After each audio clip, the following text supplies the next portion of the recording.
স্কুলে group C group D নিয়োগে বেলাগাম দুর্নীতি হয়েছে। ইডির নতুন chargesheet. Group C group D মামলায় প্রথম অতিরিক্ত চার্জশিট পেশ করলো এনফোর্সমেন্ট ডিরেক্টরেট, যেখানে পার্থ চট্টোপাধ্যায়, অর্পিতা মুখোপাধ্যায়, কুন্তল ঘোষের নাম রয়েছে। এই কথা উল্লেখ করা হয়েছে এই অতিরিক্ত চার্জশিটে প্রভাব খাটিয়ে দুর্নীতি করেছেন পার্থ চট্টোপাধ্যায়। কি রয়েছে এই চার্জশিটে, কি দাবি করেছে এনফোর্সমেন্ট ডিরেক্টরেট, আরো বিস্তারিতভাবে জানার জন্য কথা বলবো সৌভিক মজুমদার, আমাদের প্রতিনিধি রয়েছেন ফোন লাইনে। সৌভিক, দেখো, তুমি জানো যে ইতিমধ্যেই গ্রুপ সি গ্রুপ ডি এবং প্রাথমিক স্কুল শিক্ষক নিয়োগে কি পর্যায়ে দুর্নীতি হয়েছে এবং কি ভাবে দুর্নীতি হয়েছে সে কথা কিন্তু এতদিনে সাধারণ মানুষের কাছে প্রকাশ্যে। অতএব সেই মামলার ক্ষেত্রেই এবার ইডির তরফ থেকে প্রথম অতিরিক্ত যে চার্জশিট হয় সেটা পেশ করা হয়েছে এবং সেখানে একেবারে প্রাথমিক পর্যায়ে উল্লেখ করা হয়েছে যে গ্রুপ সি এবং গ্রুপ ডিতে যে দুর্নীতি হয়েছে টাকার অঙ্কে সেটা প্রায় 630 কোটি টাকা এবং সেই দুর্নীতির ইনভেস্টিগেশনে ইতিমধ্যে পার্থ চট্টোপাধ্যায়, অর্পিতা মুখোপাধ্যায়, কুন্তল ঘোষ, প্রসন্ন কুমার রায় সহ একাধিক ব্যক্তির নাম এই চার্জশিটে উঠে আসছে।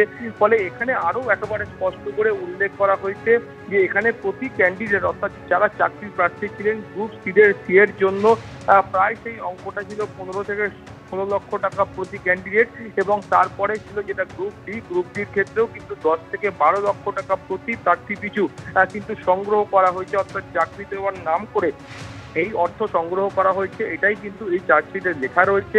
তার পাশাপাশি বলা হয়েছে এই মামলার ইনভেস্টিগেশনে ইতিমধ্যে ইডির তরফ থেকে প্রায় 47 কোটি টাকার সম্পত্তি বাজেয়াপ্ত করা হয়েছে এবং তারা একেবারে স্পষ্ট করে বলছেন যে গ্রুপ সি গ্রুপ ডি এবং প্রাথমিক শিক্ষক নিয়োগের যে মোট দুর্নীতি ছিল সেখানে প্রায় 700 কোটি টাকার সম্পত্তি ইডি বাজেয়াপ্ত করেছে। ফলে ইডির প্রথম যে অতিরিক্ত চার্জশিট সেটা কিন্তু এই মামলার ইনভেস্টিগেশনের ক্ষেত্রে অত্যন্ত গুরুত্বপূর্ণ। শুভ্রজিৎ, ধন্যবাদ সৌভিক। ঋতব্রত তৃণমূল ছেড়ে ফের কালীঘাট তৃণমূলে বিধায়ক। মমতা বন্দ্যোপাধ্যায়ের সঙ্গেই আছি দাবি করছেন আমডাঙ্গার বিধায়ক কাশেম সিদ্দিকী। ভুল বুঝিয়ে ঋতব্রত তৃণমূলে নিয়ে যাওয়া হয়েছিল, সাময়িক বিভ্রান্তি হয়েছিল। কুণাল ঘোষের সঙ্গে সাংবাদিক বৈঠক করে এমনটা দাবি করছেন আমডাঙ্গার বিধায়ক। কালীঘাট তৃণমূলের সঙ্গেই আছে সংখ্যাগরিষ্ঠ তৃণমূল বিধায়ক, প্রয়োজনে গোপন ব্যালটে ফ্লোর টেস্ট হোক, চ্যালেঞ্জ কুণাল ঘোষের। আমাকে বলা হয়েছিল ওরা দিদি থাকবেন, ঢোকার পরে উনি যেভাবে আমাদের মিথ্যে কথা বলেছেন, টোটাল মিথ্যে কথা। এখানে হোটেলে চলুন, অমুক জন আসছে, তমুক জন আসছে, তমুক জন আসছে, এই যাচ্ছি। আপনার এমএল হাউসে আসেন, এখানে এই বিষয়ে আলোচনা হবে, সব জায়গায় দিদি থাকবে, দিদি থাকবে। তা আমার প্রশ্ন, দিদি কোথায়? দিদি যখন আছে, দিদি কই? বাংলার মানুষ আমাকে ভালোবাসে, শুধু আমডাঙ্গা নয়, আমরা 97 জেলার পীর সাহেব, আমাকে প্রত্যেকটা জেলার মানুষ আমাকে মানে, ভালোবাসে। ঢুকে উনি যেভাবে বললেন, গেলাম, যে দিদি থাকবে যখন, আমরা সবাই, দিদি যখন আছে আমরা আছি। তারপরে দেখলাম দিদি নাই, কোনো জায়গায় দিদির কোনো গল্প নাই। আমরা তো ওনাকে চিনি না, আমরা তো দিদিকে চিনি। দিদির পোস্টার বুকে নিয়ে আমডাঙ্গায় ঘুরেছি, দিদিকে দেখে তো আমাকে ভোট দিয়েছেন। আমি দিদির পাশে আগে ছিলাম, এখনও আছি এবং এভরি টাইম থাকবো। কাসেম সিদ্দিকী তো আমাদের সঙ্গে নেই। আমি কাসেম সিদ্দিকীকে অনুরোধ করবো একটু আমডাঙ্গায় যাওয়ার জন্য। একটু আমডাঙ্গায় যান। এই যে ধরুন আমরা গতকালও সারাদিন উলুবেরিয়ায় ছিলাম, তো কাসেম সিদ্দিকীকে আমি অনুরোধ করবো, আর মিথ্যে কথা বলবেন না। আগের দিন বোধহয় কিছু দূর ঢোকার চেষ্টা করেছিলেন, ঢোকার চেষ্টা করে তারপর নাকি অসম্ভব জরুরি কাজ বিধানসভায় আছে বলে পালিয়ে এসেছেন। আমি ওনাকে চ্যালেঞ্জ জানাচ্ছি, আমডাঙ্গায় যান আগে। আমডাঙ্গার জনগণ খুঁজছে কাসেম সিদ্দিকীকে। আমডাঙ্গার জনগণ কাসেম সিদ্দিকীকে ভালোবাসার জন্য খুঁজছে, ফুল দেবে বলে খুঁজছে। তো কাসেম সিদ্দিকী আগে আমডাঙ্গা যান, তারপর। এখন এরম না হয় আমডাঙ্গার মানুষ ফুরফুরায় চলে গেলেন মানে কাসেম সিদ্দিকীর বাড়িতে, কারণ কাসেম সিদ্দিকীকে তো পাওয়া যাচ্ছে না। আমডাঙ্গার মানুষ, আজকেও আমডাঙ্গার আমাদের প্রাক্তন বিধায়ক রফিকার সাহেব এসেছিলেন, উনি আছেন জনগণের সঙ্গে, কিন্তু কাসেম সিদ্দিকীকে পাওয়া যাচ্ছে না।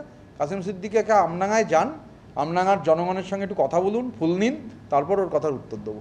অপোজিশন লিডার পোস্টটা নিয়ে ফ্লোর টেস্ট হোক এবং সিক্রেট ব্যালটে হোক। আপনাকে মাননীয় অধ্যক্ষ পরিষ্কার বলছি, এই কথায় কথায় এরা বলছিল না ফ্লোর টেস্ট হোক, ফ্লোর টেস্ট হোক, চলুন ফ্লোর টেস্ট হোক। যারা বলছিল ফ্লোর টেস্ট হোক, চ্যালেঞ্জ অ্যাকসেপ্ট করে বলছি অপোজিশন লিডার নিয়ে ফ্লোর টেস্ট হোক এবং সেটা সিক্রেট ব্যালটে হোক। ওই শুভেন্দুবাবু পুলিশ দিয়ে বাড়িতে পুলিশ পাঠিয়ে একে ডেকে এনে ওর সঙ্গে যাবে না, সিক্রেট ব্যালট হোক, ফ্লোর টেস্ট হোক, চলুন দেখা যাক। যারা যারা গরম দেখাচ্ছে, আরে পুরো দাড়িটা ওঠেনি, এখানে একটু বাকি সব ছড়ানো, পুরো দাড়ি ওঠেনি, সে বলছে ফ্লোর টেস্ট হোক। চ্যালেঞ্জ অ্যাকসেপ্ট করছি, ফ্লোর টেস্ট হোক, এখন যেন পিছিয়ে যাওয়ার নাটক না হয়। এবং যারা বলছিল ফ্লোর টেস্ট হোক, আমরা বললাম হোক, একটা লাইন জুড়ে দিলাম, সিক্রেট ব্যালটে হোক। একদিকে ঋতব্রত তৃণমূল থেকে যখন কালীঘাট তৃণমূলে ফিরছেন কাশেম সিদ্দিকী, তখন ঋতব্রত তৃণমূলে কি যোগ দিতে চলেছেন আরাবুল ইসলাম? এই প্রশ্নটা তৈরি হয়েছে এই ছবিকে সামনে আসার পর, যেখানে একেবারে বিরোধী দলনেতার ঘরে বসে থাকতে দেখা যাচ্ছে আরাবুল ইসলামকে।